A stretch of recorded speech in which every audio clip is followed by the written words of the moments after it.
being a victim does not mean you're weak. Being a victim means that something happened to you that should not have happened. And if that's where this episode today finds you, this is not a message to rush you out of it. Consider this an invitation to honor the truth without letting that truth become your entire identity. Because what grooming systems like the 764 do best is they love to keep you stuck. They use your pain to keep you afraid. And they feed off of the identity of victimhood, because when you're frozen there, well, you're far easier to direct there, and you're easier to manipulate. You're easier to convince that survival is all there is. But there is more. Not instead of what happened, and not in spite of it either, but because the full truth deserves to be told. And the full truth includes this: you are far more than what broke you. You're far more than what happened. And you are more than what someone else took away from you. So let's say this with some clarity, shall we? There is no shame in being a victim. See, something was taken, yes. And something was maybe even stolen. Something was done to you that you did not choose. And refusing to name that is not strength. That's silence. See, you can't move forward until you tell the truth about what you've survived. So this is not about skipping steps. This is about refusing to camp out in this valley that was only ever meant to be passed through. Because victimhood is not your home. Consider it like a chapter in your life. And now you get to write the next one. But the turning point does not come with any fanfare. No, it's often a quiet moment where you may speak up, but your voice still feels really shaky, or you may leave a room that feels wrong or off. Or perhaps you decided that the pain doesn't get to be your compass anymore. Or maybe you even feel anger and you choose to let it move through you without the shame. Or you might cry and realize that tears actually meant something important is waking up inside you. See, that's the beginning of vision. It's not about pretending that it didn't happen. It's about refusing to be defined by what happened. Again, these grooming systems like the 764, they hate this shift, because as long as you're stuck in the identity of being a victim, you in essence remain dependent. You remain dependent on their permission, or on their narrative, or on their validation. But what they're teaching you is they're teaching you to wear pain like an armor, because they know that if you ever put that armor down, you might start building something else in its place. Something that is beautiful, something that's free, something that doesn't need their scaffolding anymore. And this is where you start asking or learning, where you start learning to ask better questions. Questions not like refrain from questions like, how do I get back to who I was before? Instead, consider questions like, who am I becoming now that I've seen what I've survived?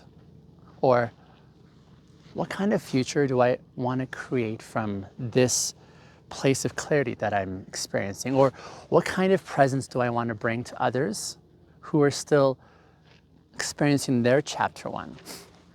Or what does healing make possible, not just for me, but also through me as well? Because healing does not erase the wound. It just reclaims your right to dream beyond that wound. And that's the vision that we want to pursue. See, it's not performance, it's not perfection, what this is it's like a new posture. And this new posture, this new stance says, I see where I came from and I refuse to lie about it, right? I'm not trapped in that space anymore. See, there's this myth that moving forward means that you're ungrateful, that to stop identifying as a victim means that you're minimizing the pain. But it's not true. See, moving forward is not denial.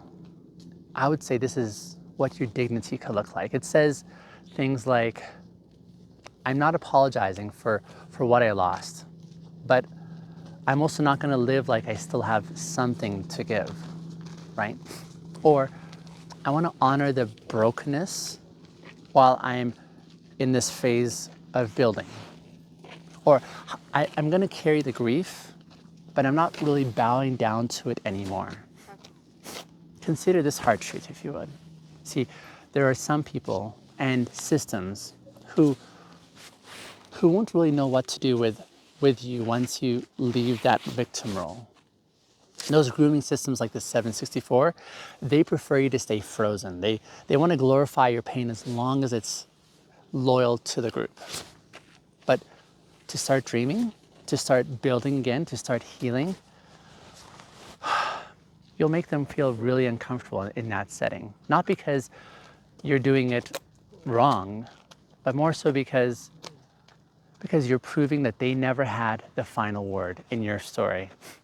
And when you become living proof of like that pain can actually birth purpose, and that wounds don't necessarily mean you're weak, that healing doesn't erase the past, but instead it reframes it, then you stop being a pawn in their story. You now start to become a mirror, a threat, a vision of what could be. So, as you're listening to this today, let this be the day when you give yourself permission to imagine more for what could be. More than your survival story, more than the trauma loop that you're stuck in, more than the righteous anger, however valid it was, more than the identity that was once so essential to keeping you safe, but isn't really needed anymore. See, now you get to rewrite a new chapter, the next chapter. You get to define what you're going to build from here. And you get to move from that space of victimhood to what a vision of what your future could be. Not by denying what happened, but by refusing to stay there in that place when the invitation is for you to grow. Listen, if this episode stirred something in you, a sense that maybe, just maybe, there's life beyond the pain, then you already know what tomorrow's episode is about. That one there, it's titled The Courage to Protect the Vulnerable. Because once you reclaim your vision and your voice, you start to see others differently as well. See, now you become someone who can actually recognize the pain in its earliest forms, and then you can choose to protect rather than to perpetuate. And before I close, just a look to what's coming next month in our series. See, if this whole 764 series has helped you to name what hurt, next month, we're going to be stepping into something just as essential, I believe. And that's naming what your worth is. See, I'm not talking about the worth here that was given to you by these systems and not the one that you had to perform for, but the kind of worth that was yours from the very beginning. See, we're going to spend a full month unpacking how to live from self-worth that's rooted and honest and unshakable. Not because the world says it is, but more so because we've finally started to believe in that worth for ourselves. But until tomorrow, may you hold that vision gently that you're building. You don't have to run. You don't have to even stay stuck in that present place you're in right now. Take your time. Thanks for listening in. I'll see you tomorrow.